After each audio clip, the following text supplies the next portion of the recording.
Alright, so here we are going to be discussing Perfect Soldier Elimination, the Director's Commentary Edition.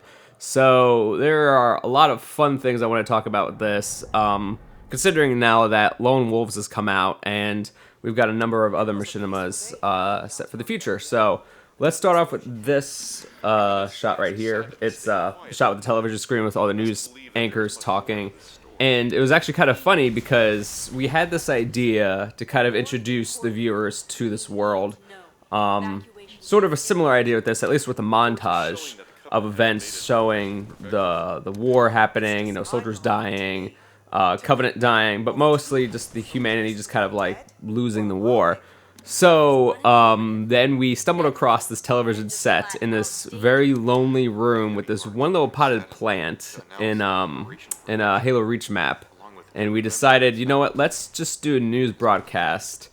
And the idea is that, you know, there was a family here, and they were watching the news, but then evacuation sirens went on, and they had to abandon. You know, they had to run out, and the sense of urgency, they didn't turn anything off. They left the power running. They left the TV on, and this is just kind of like the audience's way of getting into the universe. Looking back on this, I thought this looks like it was really well done. Just at least that opening, in my opinion. I really liked the way it came out, and I remember I watched it a million times, just that opening, and I just loved how the sound design came out and how everything just worked.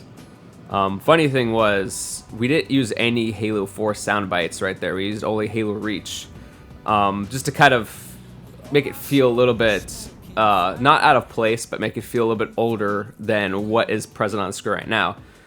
Funny thing is, if you look at the shot right here, and if you see that gentleman standing in front of Agent Donovan right there, he may be a familiar character in Lone Wolves, for those of you who never noticed. I actually went through most of the entire show. No one even noticed that Bradley was in Perfect Soldier Elimination, even for just a shot. No one even noticed him. So I thought it was kind of cool that we managed to sneak in a quick character before the next series came out.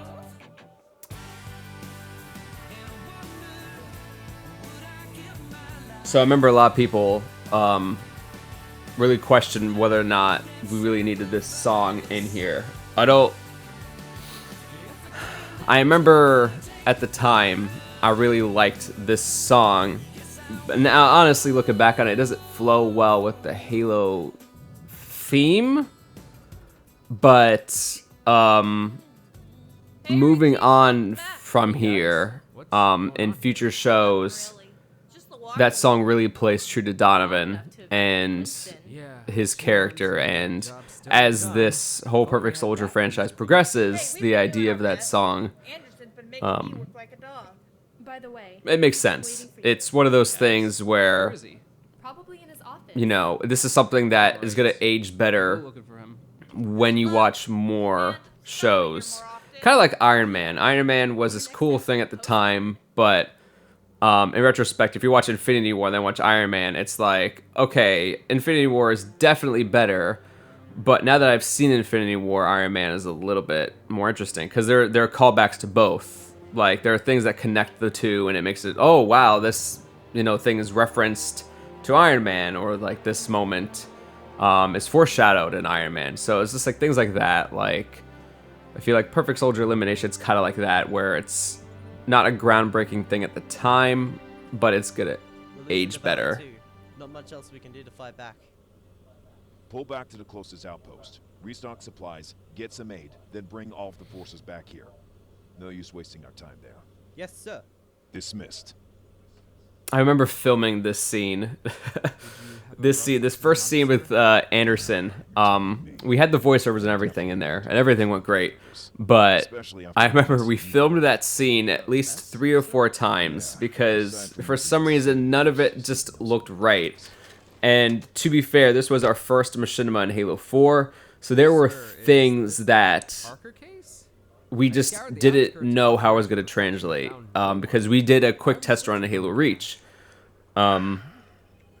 And obviously that was a mistake because this was our first show in Halo 4. So things definitely didn't flow the way it should have flowed. looking back on it, because we had so many ideas, but we didn't think that the differences between Halo Reach and Halo 4 were going to be so drastic. Like, just the way the characters move. And that's something that you don't really know until you really just sit down and play with it. For any machinimators, a lot of people ask me, you know, when making a machinima, you know, any tips or anything like that you can give me. And I always tell them, make a short series or just a short video. Just feel the game that you're playing. Just do a test run. It doesn't have to be related to your story. It doesn't have to be related to anything. It could just be this nonsense whatever story, 5-minute video. Just make something, and you're going to learn so many things that you never even thought about. For instance, here, we were just forging in these maps, and actually these maps are going to be used much later on in the series. But while we're forging, we noticed like this hallway, or previously we noticed that red, I guess, nuclear reactor thing. And we felt, you know, this would be kind of cool to have a quick shot. And when we filmed the scene with Officer Anderson talking, we realized we didn't have enough footage. So we came back and actually filmed in those forge sites, because we're like, oh, wait a minute, we could use this, we could use that, because that actually looks cool. Already on our last rope as it is. Agent Mason? That's me. Greetings. I'm the commanding I don't know if you guys heard that earlier. Commanding Officer Anderson said execute A113. Pleasure to meet you. And for those of you who are Pixar fans, A113 is a very important number in Pixar, a studio that we really admire and really want to take inspiration from. Search the outer territories if you So just having that little bit in there, it was kind of fun. Put that in there. And what makes you so sure we'll find him? And I'm the best tracker there is. And if when you've I'm watched the there, show all the way through, you know that A113 I is, like you. you know, Contact me right away to if execute said prisoner. I'm only giving you 30 Which days. Donovan's like, are you sure you want to do that? And Anderson's like, yes, let's do it. What are you looking at? Nothing. Come on, let's begin the hunt. We've been here for I got this one review one time for Perfect Soldier Elimination for, I think it was episode 2. And the review was, someone did like the voice cast for this. They thought the main characters were kind of, It's Arabella. they actually told me straight up, I don't like the sound. I don't like the way the main characters sound. Well, if you And I'm like, okay. Can you elaborate on that a little bit? And they explained, oh yeah, they just sound like they're in high school or whatever, and they just sound immature, you know. And the overall state of matron's and I thought that was funny because they clearly you didn't can get. like. It's one of those things. Like, I respect the critique, and I could definitely hear it now. But it's funny because Stick with our mission. I play Donovan. I'm the director, and I'm 26 years old. And my wife, who plays Agent Mason right here, she's 28. So I thought that was just funny when they're like, it sounds like you just grabbed a bunch of high school kids and had them, you know, voice this cast. And I'm just sitting there like, You're a veteran. okay, Why huh, did you join? okay. My wife died. But I could definitely see that my acting in particular wasn't the greatest. But I think that's something that I think really works with Donovan. He's very unsure of himself. And considering all the things that have happened to him in the past few months, at least the past 7 months, I don't know if you saw that at the beginning, it said 7 months later, he's been very unsure of himself with events that have transpired in his life. So this is kind of like a stepping stone in his journey. We're going to see more of him in the future in the Perfect Soldier franchise. And I think once he gets his confidence a little more, people will No need. appreciate He's got wraiths, so we him need the and big find him more guns. interesting. Right, but we could also use a shotgun or assault rifle for close quarters. Then you take those and I'll take these. Don't stress too much. What rank are you? Seriously? What? It's a perfectly acceptable question. Oh my goodness. Major grade 2? Same. Great. Who's gonna be in charge? Why do we need a leader? It's just you and me. We can make decisions together. If that's the case, then we both hold one close quarters and one large. I love this bickering rant right here because this is something that rings true to me and my wife. We always bicker. But in the end, we always still compromise. You know, we always do what we can for each other. And it's funny because both our ideas and decisions both help each other out in the end. But it's just kind of funny. I loved. It was actually one of those things that while I was writing the script, I didn't have that bickering scene initially in there. I added it in the later draft because then I realized, well, I think it'll be better if my wife were to voice Mason, and I snuck that in there because I'm like, you know what, it might work better for the characters, for us, because it's more of us. Makes it easier for us. It doesn't make it just easier to act, but when you make characters who are very similar to your own personalities, you feel for them more. So when you are voice acting for them, you have a feel for them already.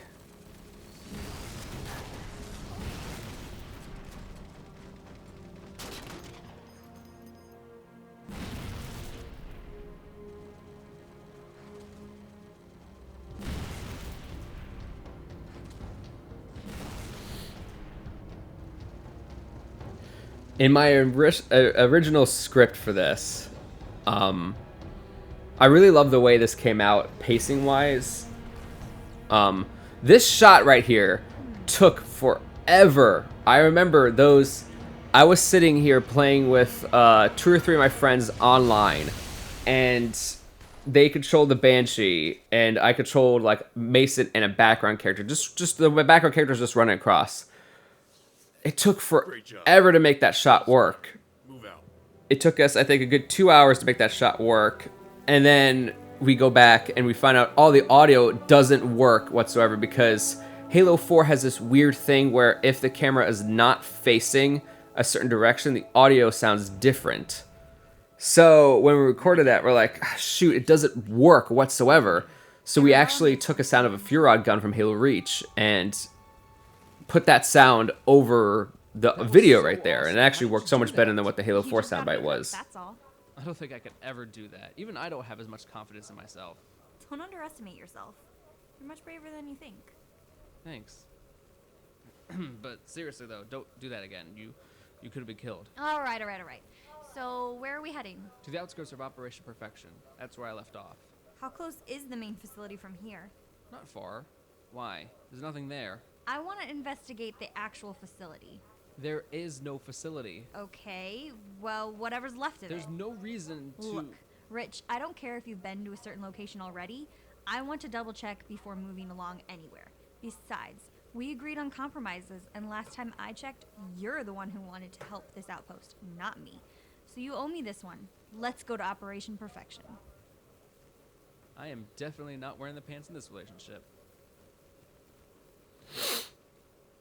That was actually an unscripted line. How did you learn to fight like that?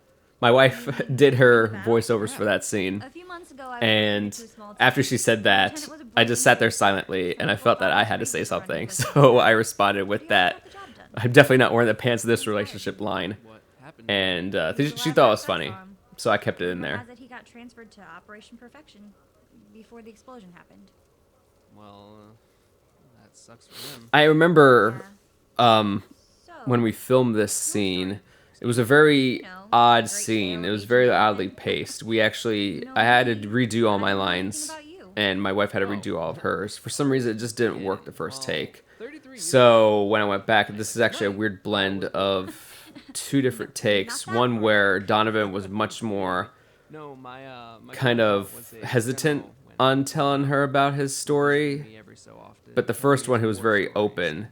I guess he inspired me to follow in his footsteps. So it was very kind of like odd family looking business. back on this, but Yeah. this map right here is actually that Forge map. I think it's Ravine it's called, but we just put a bunch of rocks surrounding them. That way you kind of can't really tell where this is. He was disappointed in me. Before Unfortunately, Halo 4 never had a purple filter, which I thought was super bizarre because Halo Reach had it for many maps. Actually, I think maybe just 2 or 3 Forge maps, but I was surprised when Halo 4 didn't have one because I figured they just would have it. So another one of those things where I think, you know, playing around in a machinima, you know, playing around with the game just for a quick 5-minute video, you'll learn so many things because when we came down to film this scene, Hell yeah. when we made the Forge map, we're like, shoot, we had no idea We that can take the there was first no one. purple That'll be filter. great. We had no idea there wasn't a night thing, because we figured this was, since it was a big Forge map, we figured, you know, it would have it, but it didn't. Is this it? No, it's on the other side of the mountain. Last chance. You sure you don't want to start somewhere else? Yes.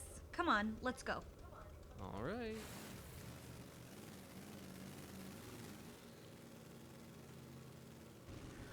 So it's funny because, looking back on this, we flew by so many maps in just these first 3 episodes.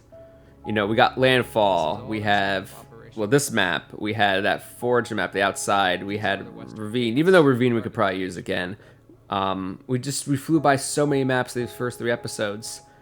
And now realizing that we should have been much more, conservative with saving these maps, because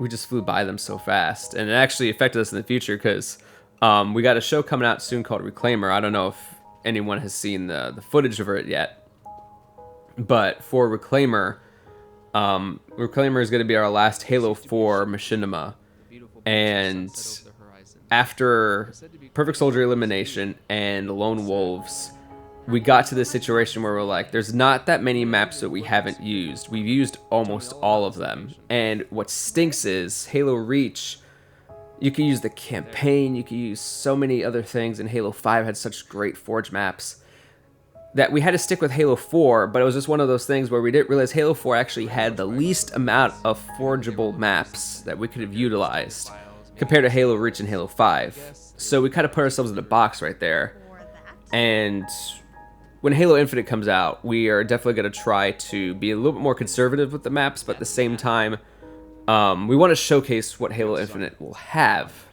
So it's just gonna be tough, I guess. You know, talking out loud about it. It's just one of those Great things. news, It's just sir. I finished the man. interesting. Really? Excellent. Have you begun We any... already put it through standard tests. Some of these shots I just don't like that shot right there with Chloe coming in. It's one of those things that looking back on it, I should have had like a higher up shot, like showing the back of her head instead of like the back of her, like, you know, behind in the shot, because like, have someone why? like you representing us? My other thing that I have a beef with these Halo 4 maps are the television screens. Like, this one says UNSC evacuation. Clearly, they're not evacuating this base, but like, Can't have your personal life headlining over the project. What difference does I it mean, make? that could have been something I could have done more in post-production, but No! This is bullshit! Watch your tone, soldier! I'm getting no recognition for my hard work. Why are you doing this? You're dismissed, Agent Chloe. now this was something that we really wanted to showcase more in the original Perfect Soldier Elimination storyline. This was going to be a bigger story between Chloe and Anderson. Kind of like, Gate outskirts? not so much a rivalry, but sort of just like What was that? a misunderstanding between the two. Anderson definitely has plans for something, and we wanted to showcase that he only trusted a certain few Wait, Arabella, group of don't. soldiers, and it turns out he trusts Thornton above everyone else, and it turns out him and Thornton are both in cahoots with the Covenant. Arabella! So it's one of those things that, like, he's clearly...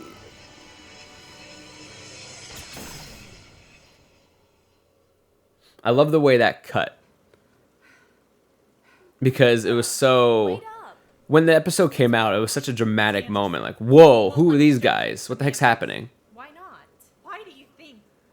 I don't understand. Up to this point, we haven't really had an antagonist. I mean, we've had the Covenant in episode 2, but they're kind of like a faceless enemy. So to have Captain Reynolds and his team kind of appear out of nowhere, who the heck are these guys? That was a big, big moment when episode 3 came out. More than the weapon. That's ridiculous, Sam. You're just as talented. So like I said, this whole thing with Chloe and Anderson was supposed to be a bigger thing. Well, Well, none. But we even had it in the script too. There was a lot more lines from Chloe, or Rabbit Renry, who was voicing Chloe. She was going to be talking a lot more with Anderson about things. They're going to kind of like bash heads a little more. I'll see you later. We actually had more scenes written in the scripts, but we realized that that took away from the main storyline. And the storyline is, well, yes, it's supposed to establish all of these characters in this big universe. The main... I also love Yes, this. sir. I don't know if anyone of you noticed. Look at the television screen and see what characters are on the screen. Yes, sir. As for the rest of you, keep your radio frequencies open in case of any changes. I also highly recommend visiting. The only reason why I say is I love the bottom left corner screen. It's Except Lisa Fields What is it? that was on there. we've got And that one was more of a coincidence because we just happened to have that helmet used on a female character. And looking back on it, I'm like, oh shoot, there's Lisa Fields, and we happen to have the same color scheme too for her. But it shows that she has worked with Anderson before. About time you woke up. Where is she? Who? My partner. What did you do with my partner? She's fine. We're only interrogating her, that's all. Interrogating? Listen, I don't know who you think we are, but we're on a very important You're mission. looking for Agent Parker. We know. Where are we? It's odd that your first concern So was her safety. Chloe and Anderson was supposed to butt heads a little more, but like I said, we realized that that wasn't gonna work with the overall storyline because it was supposed to be about Donovan and Mason's Over a story. year ago, it served as a While this is called the Perfect Soldier Elimination, Now it's the idea was that we're supposed to have all these characters, kind of like the Avengers, all of these characters kind of in this movie together, We're the but peacekeepers, we Richard. haven't established any of them yet. So, and we did want to pull off from the main story plot of finding X-53, defeating him, and defeating Anderson. Why are you looking So when we had Chloe go through her thing, that storyline just became too complicated, and it just, while it would have been nice to have that on because that would have probably tacked another like 20 minutes onto this, it didn't work, unfortunately. It just, no matter how we played it, it felt like it was being too disconnected from the main storyline, so we cut a lot of it out. Let me tell you.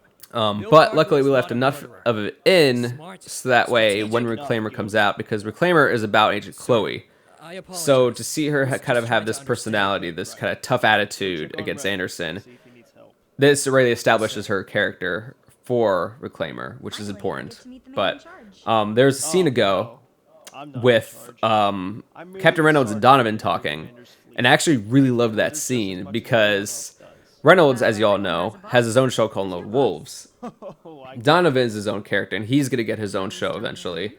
But it's one of those things when the next Perfect Soldier story comes out, like the next Avengers comes out, it's going to be kind of like a Captain America, Iron Man kind of dynamic going on. They're both going to butt heads a lot, and it's going to be really interesting to see how those two characters talk and communicate with each other, because it's just one of those things where they just are gonna not agree on anything, About us? and it's gonna, I feel like it's gonna really build tension between the whole group dynamic.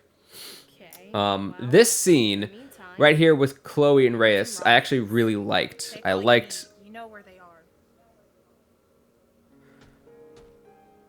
Reyes obviously has strong feelings for Chloe, and Understood. Chloe is just hesitant for multiple reasons, and this was something that we didn't really get a chance to talk about. She is trying to find her identity, and she doesn't know what she wants. And it's, if we included more of those previous scenes like I talked about, in this we would have gotten more of a backstory for her. And Reclaimer's going to get all of that. All the scenes that we kind of cut, all the ideas that we had for Chloe, we're going to put into Reclaimer, and it's going to work so much better in Reclaimer. And looking back on this, I loved how we introduced her, but I wish we had more to show for her. But at the same time, I also didn't want to show too much. Let this be a lesson to all of you. Don't break my rules or else you'll end up like Agent Maverick behind me. Now get back to work. We've got 2 days to make up for it. War, this business, everything has changed. Whether this war has changed or not, it still gives you no reason. It was fun refilming these scenes. We actually had to reshoot these. I found all of the original footage for Perfect Soldier Evolution. We found all the original footage and all the original scenes, but unfortunately we didn't have any shots from those angles, like look at like a camera. We never had any shots like that. So we actually had to revisit those maps, refilm those scenes, and just do them over again, which was actually kind of fun revisiting those. Because like I said, when we were working on this project, we did a quick Halo Reach recap. Kind of, not like a recap, but kind of just like to get us back in the Machinima groove. And it was just fun to kind of revisit these scenes because these are such powerful scenes in all of Perfect Soldier Evolution. You know, all the scenes where O'Reilly and Trax butted heads and eventually led to this dramatic moment at the very last episode where O'Reilly kills Trax's love interest, and that kind of sparks this whole story. How did you get a hold of the security tapes? The CEO once asked me to erase all camera footage. A lot of people were confused when this episode came out of Perfect Soldier Elimination. I think this is episode 4 or 5. With this information, I think it's 5 actually. It's kind of hard to judge because there's no like no dissolves between or no fades in between these episodes, so it's hard for me to tell which episode we're on. But stealing security footage for my personal gain, that already sounds bad. But the truth is, I don't. But this whole idea of Perfect Soldier Elimination, and this is something that I've talked about a lot to everyone. Elimination isn't meant to be a perfect machinima. It's not. It's not going to be. And there are so many reasons why we had to start with this one. And two of the reasons were we had to introduce new characters because Evolution ended off with everyone dying. So we had to introduce all these new characters. But I remember when we were trying to get back to the Machinima game, all my friends asked me, do we want to start a new story or do we want to continue off with Evolution? And every time I kept getting to the idea of writing a new story, I kept coming back to Evolution. And eventually, after about 2 weeks or so, just having writer's block, not figuring out a way to branch off into a new story, just ignoring Evolution completely, I asked them, well, what if we just kind of did a soft reboot? Like, where we acknowledge the events of Evolution, but did it enough where it happened and the events start the story, but we don't need to know the story.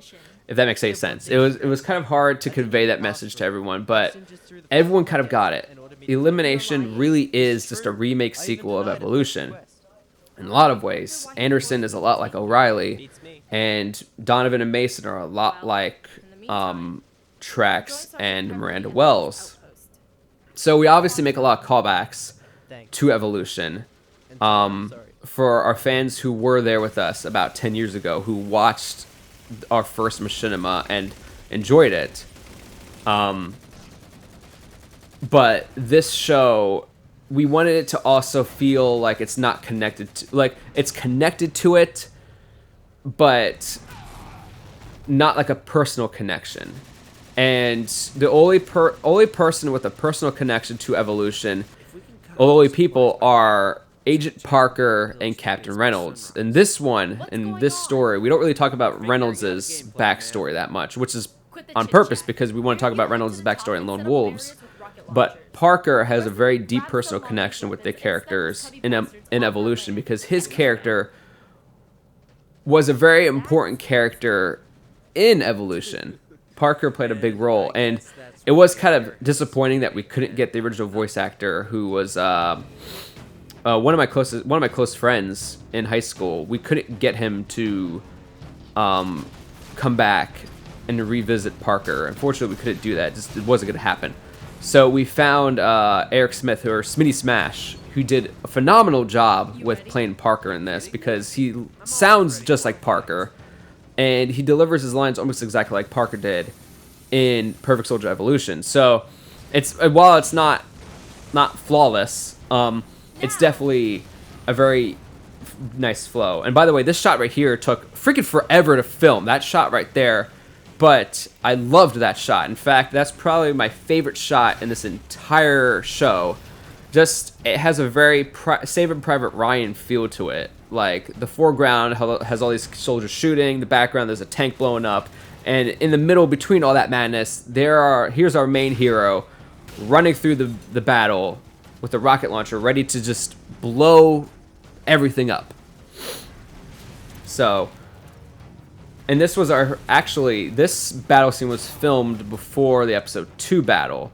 So this one was actually our very first battle in Halo 4. So there was a lot of trial and error with this episode. We learned a lot of things from this battle scene for Halo 4. Particularly with Wraiths and the Mantis. I mean, those are both different creatures to deal with, or different equipment to deal with.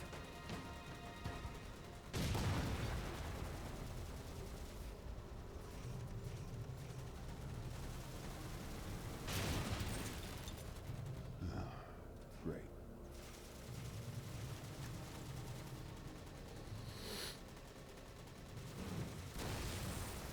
Shit! The experiment's here! So I actually had someone who came up with a very interesting question, and they asked me this when that episode came out. I think that was all episode 5. When episode 5 came out, someone asked me, if O'Reilly's in cahoots with the Covenant, why the heck did the Covenant attack their facility? And I didn't have a reason for that at the time. I remember when I wrote the scripts back in 2017, I had a really good reason for why this was happening. But when that fan asked me the question, I blanked out. And I don't remember if I even responded to them now that I think about it. Man, I'm not exactly the best YouTuber, apparently. But now thinking about it, man, I lost it. There was a really good reason for why this all happened. And I think it had something to do with X-53. Because X-53, going back to the whole idea that evolution and elimination are connected, but not really. X-53 is from Perfect Soldier Evolution. He was created by Commanding Officer O'Reilly, and in Reclaimer, we're going to talk more about that, kind of like X-53's backstory and why he exists and everything like that. It's going to be a good tie-in to this and a good tie-in to Evolution and bring everything together. But the Covenant is trying to find X-53. O'Reilly built, the CEO back in Operation Perfection built X-53 for the Covenant. And obviously, if you're going to build a super weapon, you're going to want to make sure you know where it's going. You want to track it. So, X-53 ventured out all the way to Recon Technologies here, and the Covenant was following him. Now, in episode 1 of Perfect Soldier Elimination, obviously, Anderson wants to find X-53, so he sends Donovan and Mason on this mission. But the thing is, the only person who really knows how to stop X-53 is Parker. The Covenant have failed multiple times to try to stop him, so Parker is the only natural person who knows how to, like, stop X-53. So, when X-53 got close to Recon Technologies, the Covenant just happened to be so close behind them. And since Anderson is still pretending to be part of the UNSC, he had to call for, not evacuation, but call for a defense against the Covenant. Because the thing is, he doesn't want to he doesn't want to break his cover. No one, besides Thornton, no one knows that Anderson is part of the Covenant.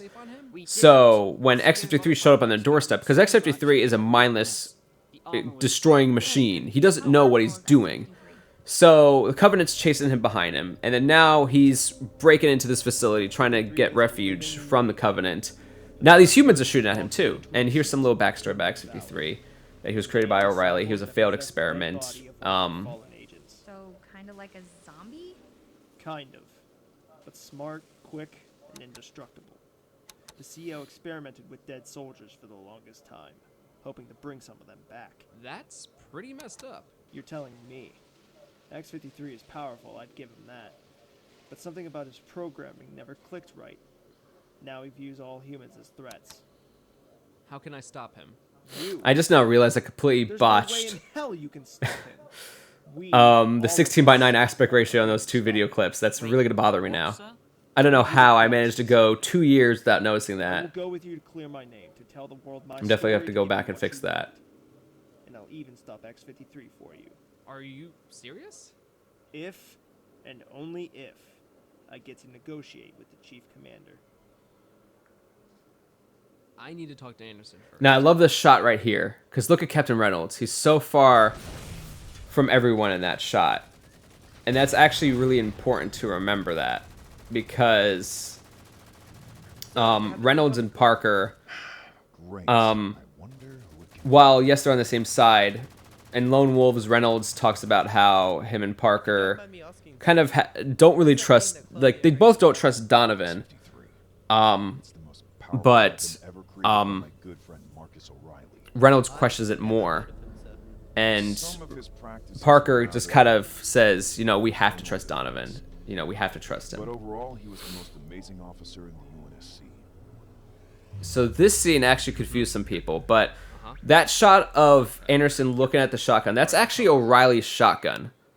Or at least one of O'Reilly's shotguns. And O'Reilly used a shotgun to kill a lot of characters, a lot of human people, a lot of UNSC soldiers in Perfect Soldier Evolution. And Anderson and O'Reilly were really, really close. So, if you haven't seen Perfect Soldier Evolution, or if you didn't gather from these flashbacks right here, O'Reilly is not a good guy. And so this kind of hints the fact that Anderson's not a good guy either. But you'll need to tell us how to stop X-53. Only I have the means to stop him. You and everyone else will only slow down the process. Come, we have to leave now. Why so soon? Because your pal just contacted his CO. For all we know, he can trace the call back here. To us. How many of you are there? 10, 15? 397. Why do you ask? This shot was so cool. So Halo 5 is not one of my favorite Halos, it's not. But I loved utilizing this map for a lot of different shots. But this shot in particular was really fun to do.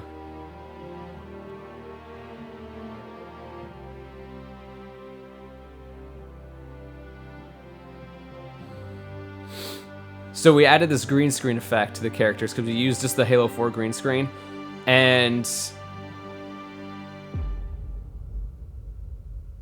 we actually, I don't know if you noticed, but the characters had a little bit of like a weird like fizzing, kind of like flurry look around them, kind of like a static look, that kind of like an outline around them. And at first, I was going to go back and do like this major re-edit to fix that and fix the green screen and everything. But I remember one of my friends actually looked at the shot and said, no, leave it. Because it looks like they're further on the sunset and it's just like the heat waves are, you know, on them. And it looked, and I never really thought about that way. And so I left it alone. I basically, it was a super, super basic green screen effect that I literally just took the shot, applied a green screen filter, and that's it. I didn't even really do much. I did a little bit with chroma key, but not much. And like I said, I originally wanted to do a little bit more to fix it up, but like I said, my friend noticed that the heat waves looked so good on the soldiers that it made it look a little better, just having that little bit of like static on the soldiers. And I love that shot right there, because if you've seen Lone Wolves, you know for a fact that Reynolds stopped and looked at Parker. And to look back at this and have Parker, and you realize that Parker was actually the last one to look at Reynolds, that's actually a really deep moment, because that is the last time Reynolds and Parker actually see each other. And it is a little sad. It's really sad that that was it. That was the last time. Which is why that's where Reynolds' flashback at the beginning of Lone Wolves ends. It ends at that scene because that is the last time Reynolds has seen Parker. All he knows after that is what happened. So that's why we didn't film anything more. A lot of people ask me, why didn't you film Parker's actual death? Why didn't you actually show the audience? Because, you know, the rule is show, don't tell.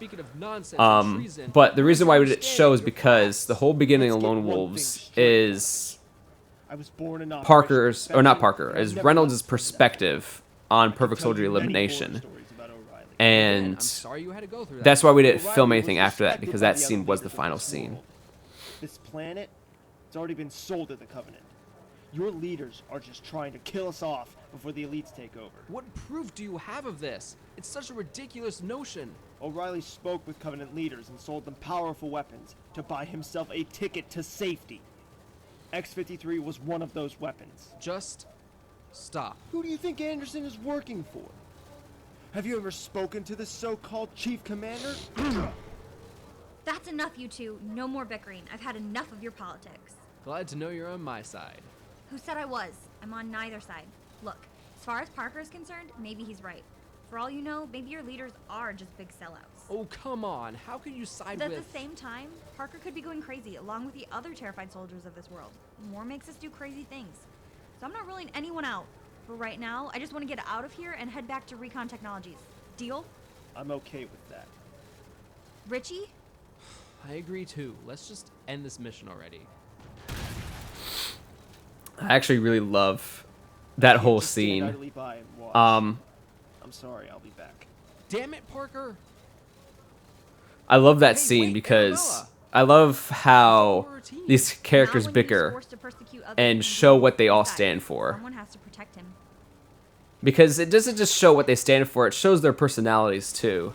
Donovan's very swayed to joining the one cause? side, while I just wanna Mason make sure you don't is... die. Whoa! Better check yourself first.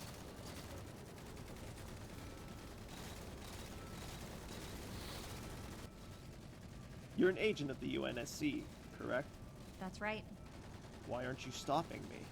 I don't know what you I or remember Donovan how told me, that but I'm just here to complete shot my job took and leave. forever to I've been film on that. this rock for over I don't know a year, why, and but certain it's shots been are like that. You could be filming a Machinima or But whatever, we're at but war. I don't have time to question authority. I just fight Mason right there just had to look Back in left, Operation Perfection, pause, I was look in right, charge and then of the move Western across the screen. Well, We saw it just little there's to some no shots where it's not gonna work out the way you hope. It's just but in didn't training, work out. It took 2 hours to film. I don't know why that scene took that shot alone took 2 hours, and it's just there's a lot of shots in this looking back that are just gonna give me PTSD, where it's like, oh man, I know that one took forever. I remember how upset I got with that shot. I remember how I was just like, you know what, forget it. We just gotta go with what we got. You know, it's just, some shots are gonna frustrate you like that, and I don't know why that one just was one of those shots.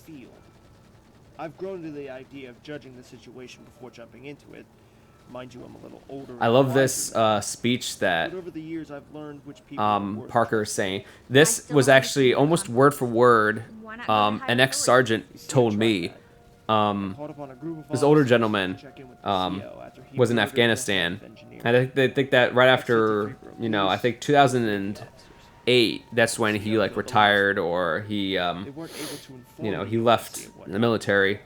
But he was a sergeant in Afghanistan. Did they pick a good time? And I remember one of his last few things he had to do was him and his little squad had to protect a base out in the middle of nowhere. And they knew it was going to be boring because it was in this part of Afghanistan that there wasn't any activity, but it was a United States base, military base. They had to defend. However, I can't take care of the covenant. So he was telling me how Thank you. every day, you know, literally around the clock, they'd have someone just scope out and watch the mountain ranges in the distance, the sand traps that are all around the area, and just staring at the sand, nothing happening.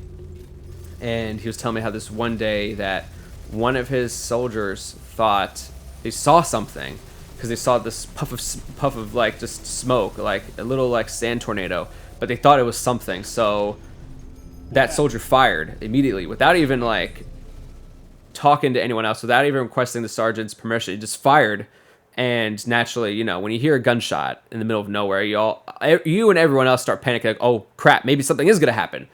So the sergeant got ready. The sergeant grabbed his weapon, and he had to wake some of his soldiers too. Him and like 8 others all ran to positions, and they stood watch for a good 5 or 6 hours. Sorry, I just can't. And they realized that nothing was out there.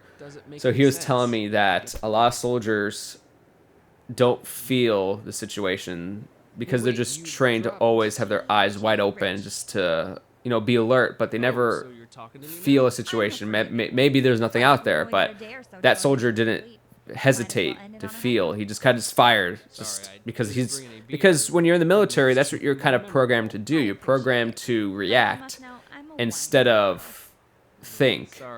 Not to say that the military does that. Not to think that we're just a bunch of robotic soldiers or anything like that, but that's what this soldier was telling me. That's what he was telling me. Don't get upset or anything, What it felt like. but I think Parker was right. How did he convince you? And I don't want that Things to, considered, he's not as crazy as you think you he know, is. paint a Plus, dark during image the of the state fight, military he was at all. I mean, dangerous. war itself is dark. That's But I don't want that to And it paint wasn't just a one negative soldier, it was image a whole squad. of United States military by any means. That's not my intention. My intention Either way, I just hope you guys can figure out a was to just kind of Are you not tell staying this with us after story the mission? about how these Anderson can't soldiers, afford me. Besides, there isn't a good enough you know, reason to stay. PTSD Oh, well, and just what about loneliness and, What do you mean? you know, being afraid could kind of all What? mess with the No, psyche. Of course not. And so I love that speech that Parker I mean, had. that's what good friends do. But moving on now that we're in a different episode, I love these two episodes, episode 8 and 9 together. Get some And rest, I'm sure people have noticed this, but no one has ever really said anything about it. Episode 8 is called The Truth. Episode 9 is called And Reconciliation. That is a very famous Halo Combat Evolved level called The Truth and Reconciliation. Now, a lot of people were confused about this little thing, this little thing on the ground, and it's supposed to be like a flash drive sort of deal. Parker, let's see what you're hiding in this drive. It was really hard to convey that Parker gave Donovan something. And I had to showcase that Parker had something for Donovan that was going to reveal the truth about Anderson. And it was just super hard to showcase that. So we grabbed a grenade that, you know, was not being used by anyone, a piece of equipment that not every character could utilize and know that's theirs. But yeah, Did X-53 do this? I've seen worse.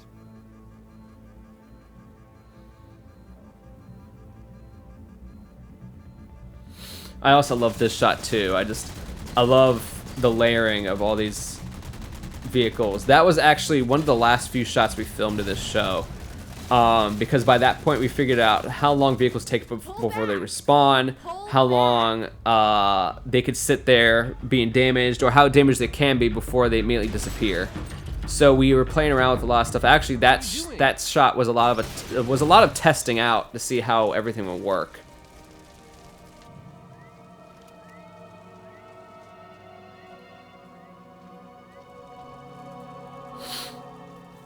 And going back to that thing where I said Perfect Soldier Elimination, a lot of it is a remake of Evolution.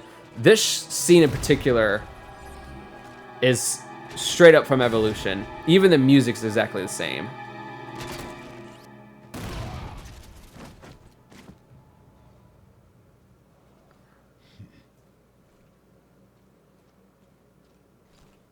Who are you? I'm Special Agent Bill Parker of Operation Perfection. Dude, you're Parker? Daisy, we've got a hero in our presence. I'd say. People around the world thought you were dead. Surprise, surprise. Looks like we found a way to stop X-53's rampage. Thank you, Agent Parker, for taking care of I love that us. little exchange right there. Round up some of the For many, many reasons, actually. For one, a lot of people see Parker as a hero. Anderson paints Parker as a villain, and I don't know if people were confused by that or not, because someone actually questioned me. They're like, why are they welcoming Parker? And it's because Parker really is a hero. He is. He was the last survivor of Operation Perfection, and Thanks for your help. even though Reynolds is the last survivor as well, Reynolds is definitely like kind of hidden off. Like he's secluded himself from the world. You always But brighten my Parker, day. I love you, Sam. Parker being like a really high-ranked soldier for the Freedom Fighters, he has been in charge of a lot of missions, and naturally, word of mouth, you know, and people will talk. And Parker was much more well known to be, him surviving was a much bigger thing than Agent Reynolds. Donovan did most of the work. He already knew where to look for Parker. I see. This scene was a lot of fun, particularly with Reyes and Chloe in the background and all this. It was actually, it's like when you watch Star Wars: A New Hope, and you get to this scene in the Death Star, and then you finally get the cast all together. You get Leia with Han, Luke, Chewie, and Ben. You get the whole cast together. And it's kind of like how this feels, because Mason, Donovan, Anderson are all finally together. Parker's finally there, and then Reyes and Chloe are literally 10 feet away. Everyone in this entire show is finally all in one scene together. Agent Donovan, And unfortunately, it I gotta doesn't say, end well. I was surprised to see Parker still alive, considering that all you had to do was get intel and murder the bastard.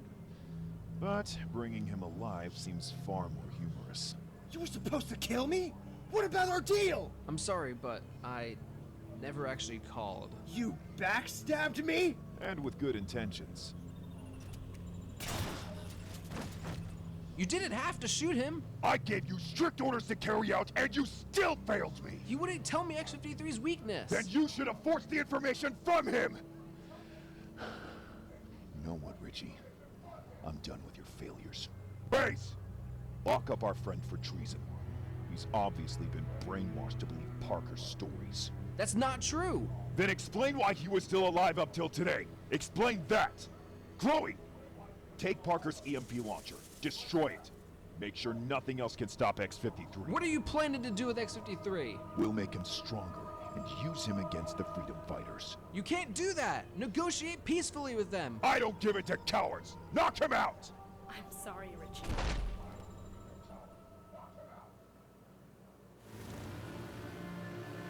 So that was a lot happening right there.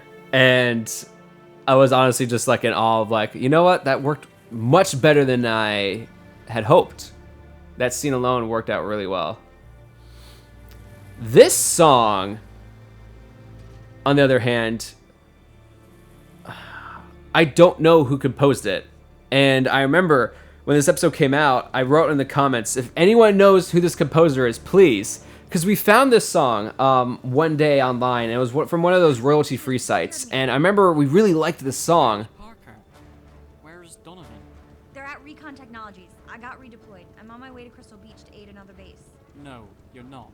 You're coming with us. What? Why? We've been trying to get a hold of Parker for hours. Either he's not receiving, or something has happened to him. But I don't think. I don't trust Anderson. yeah. So I'm sorry. I'm just still kind of in awe by like how well this. I don't know what it is. I'm not gonna lie. Where am I? Basically, What's going on? Why is he this doing is. This show is much better than Perfect Soldier Evolution. I will say that. Lone Wolves is 1,000 times better than this. Hey, Um, don't pin this on me. So this was definitely a very big learning experience for us. Everything is fine. I mean, with every machinima we make, we're always going to improve and find new tricks and find new ways to get things done better. But, Okay. So long, Richie. Wait, Daisy! Daisy! but I could definitely say this later half of the show is done much better.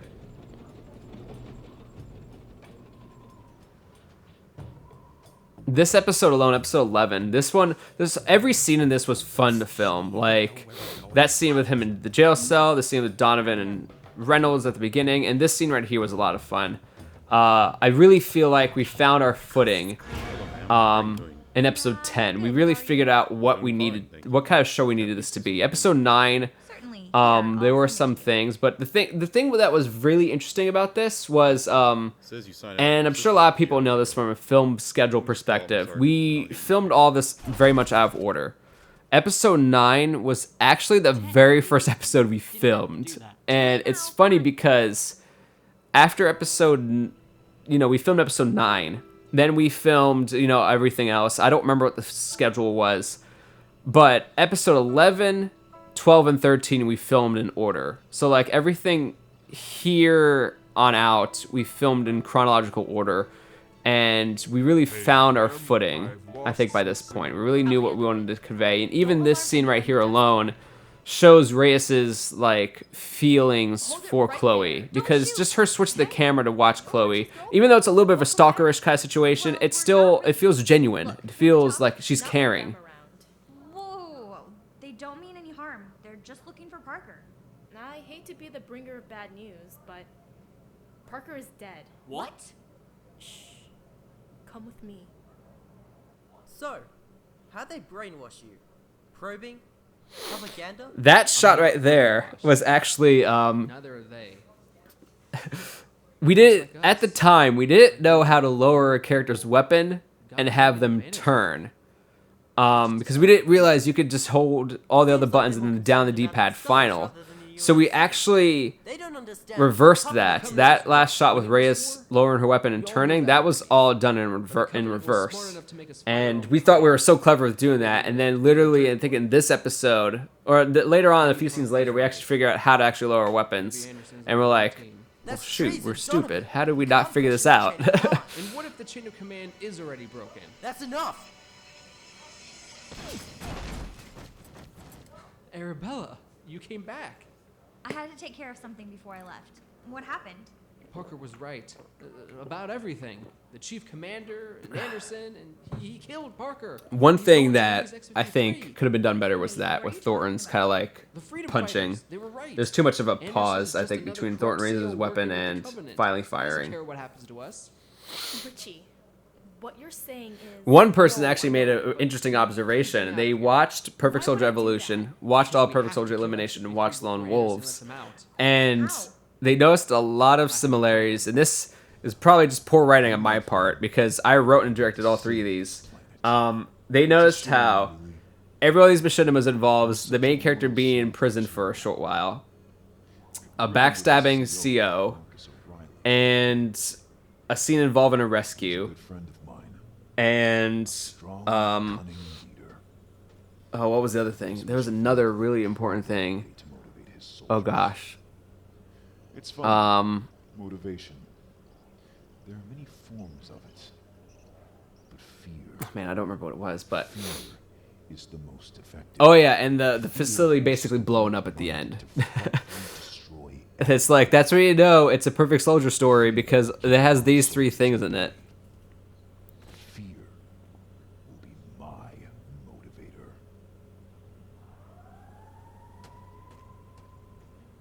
Sam, we've got a problem. What is it? I actually really love that, the way that came out. Sorry. Now, for those of you who don't know, we filmed this all on Halo MCC. Yeah, I'm working on At it the now. time when we filmed this, What? System Link games was not a thing. So we filmed each of these shots. We had to film this scene very much out of order, and we really storyboarded this scene to the extreme, because we had to figure out how many characters would be in each shot. Because if you notice, there's 5 characters in the room right now. There's Reyes, Chloe, Donovan, Gillidan, and Reynolds. And then Thornton comes in. So there's 6 characters at one point. More of them than us. So we actually, I think we did 3 different film sessions in this. Now, the other thing I hated too was the lighting in this scene. I don't know if you noticed, Donovan's very brightly lit right there, but Reyes and Chloe are not. We realized that filming in Erosion in a corner of the map was a very poor choice, because the lighting is extremely green and extremely dark. It's very difficult to film Agent Thornton. on this map with evenly lit lighting. So we had to go back and actually reshoot some things. So we filmed this scene alone in 4 different film sessions. If you're gonna count the 3 that we used, so we did Mason. What do we do? You need to get Actually 5, now that I think about this shot. I'll talk with my leaders to come. And then this was a whole completely different thing. On it. Come on, Sam. Fucking tired of this war. What about us? We need to take care of X-53, remember? Right, okay. Good luck to you. You too. They will not get away with this.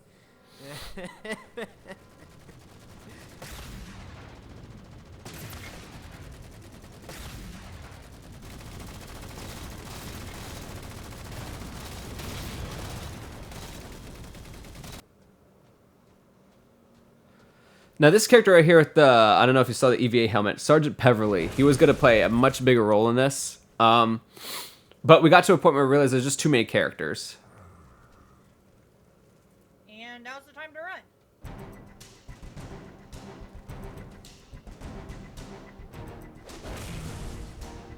In the original cut of this, X-53 was going to growl. And we didn't have a person to do it, so I did it myself. And we actually finished the edit. We had it all completely ready and done, and then we realized he sounds stupid. Why would we add his character, who is just known for being this strong silent type? Why would we give him a sound to make? You know, why did we do that? So we stopped ourselves and we re-edited it and we changed it. Take that, you bitch. This scene was a lot of fun to film.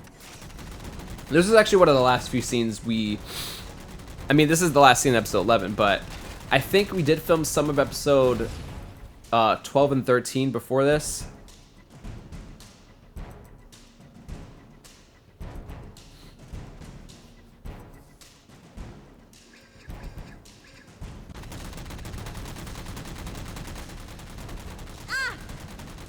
Araboa! So this weapon is supposed to be more like the weapon from Halo Reach, the EPA helmet, or EPA. The EMP launcher.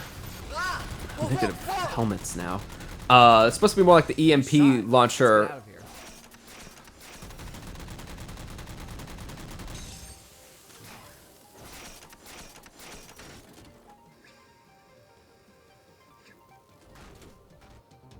What do we do, Daisy? All recon tech troops, concentrate your fire on X-53. Hold against freedom fighters. I repeat, hold against the freedom fighters. Ma'am, did I hear that right? Disengage the freedom fighters? Affirmative. Help us, you nitwit. This is Captain Reynolds. Hold your fire against Recon Technologies. I repeat, hold your fire. Destroy X-53. I remember this scene alone was very... We thought it was really fun to have Captain Reynolds have his own kind of thing right here.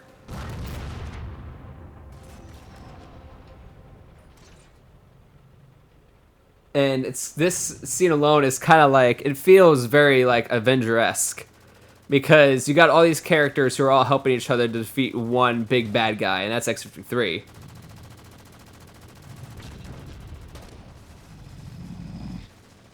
Young man, I have a question.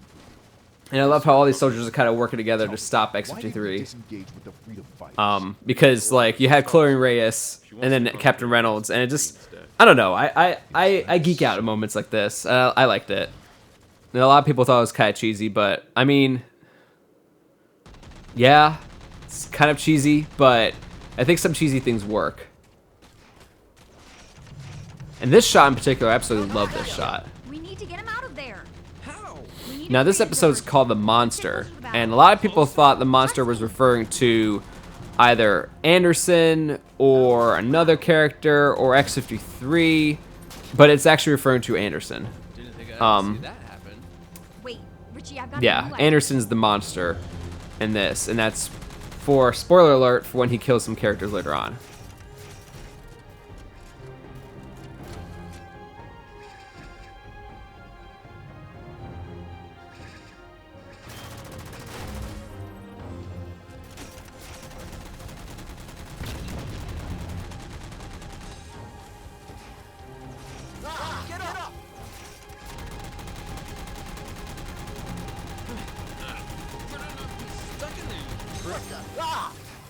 Freeze!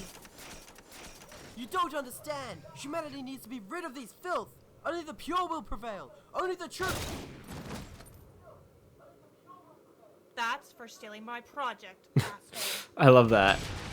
So, for no one really knows, Thornton is voiced by Hand Avatar, this really big YouTuber Fortnite player. And we really wanted to... It was funny because we posted this whole casting call thing. And we really wanted him to be involved with this. So we're like, okay, well, we want you to be this kind of like this dick character, but at the same time, we also want you to be this character that's gonna play a very, not very pivotal role, but like in a sense of like, Now what? you're gonna watch it and you're gonna, you know, he's gonna talk about some things that's gonna make you question the whole war itself. Wait. And when he said that line, only the pure will prevail. So that's referring to Anderson's forces. Anderson You missed almost every. as we know, splits off from the UNSC and becomes his own thing. So I think it's important to kind of note that him and Anderson were on the same team, and that all these characters right now, Reynolds, all these main characters, they're all going to eventually branch off of the UNSC and become their own thing as well. But the thing is, the idea is that the UNSC is split. There's a civil war happening, and Reynolds, not Reynolds, Thornton is not with humanity on this. And if he were to say he's with humanity in any way, shape, or form, it's humans that are meant to be pure, like, I don't know. I don't know where I'm going with that. I'm just kind of like rambling, but that speech alone just kind of shows the fact that Anderson is much different. His forces are much different from that of these guys. I also love this shot right here with these three women. I don't know if you all know, Reclaimer is going to be an all-female machinima, and just this idea of these three characters kind of coming together is, I think it's really powerful. And it was kind of inspiration for Reclaimer. The idea of a full female cast machinima, that scene alone kind of like inspired the idea. We already had the idea of doing a show about Chloe, but we didn't know to what extent, like what kind of message it was going to send. So when we filmed that scene, we're like, you know what? Let's just do an all-female show. Let's just do it. Because when that shot happened, when we had Chloe, Reyes, and Mason, we loved all three of those characters because all three of them are so uniquely different in their own way. And we just thought, you know, what if we did a show about them? And then, well, next scene we'd kill Reyes, but we just loved them all together. This scene is pretty important, and I probably should talk over it. Look, I'm sorry. I just... Daisy!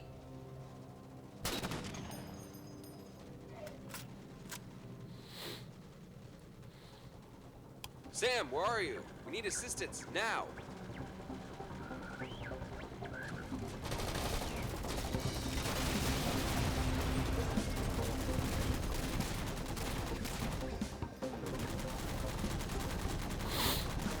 The way this whole thing flowed, it worked so well. This battle scene was done really well. Although, I wish... We actually did a test run, and the Mantis did originally kind of shift back when you fired a rocket at it, but for some reason here it didn't work as well.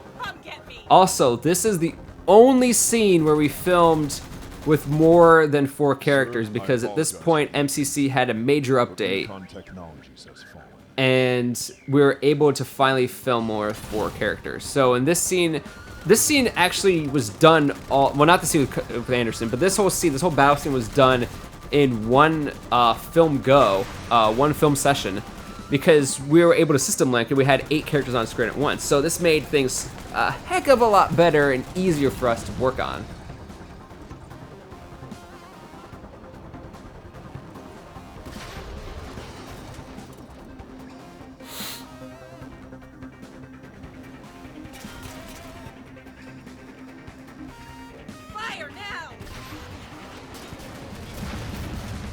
Wait! Again! Again!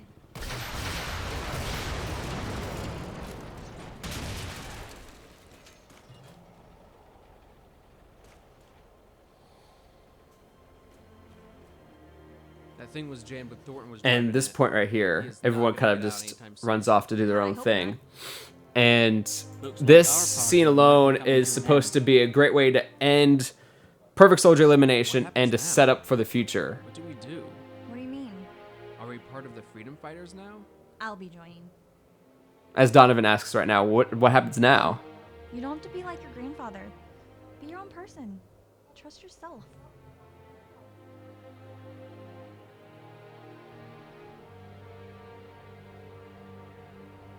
What are you looking for? Anderson, where is he? That line alone was supposed to open the door for a lot of things for Donovan, and a lot of people have theories about what Donovan does next. But you're all going to see the next Machinima after Reclaimer is going to be about Donovan, and see where he goes next.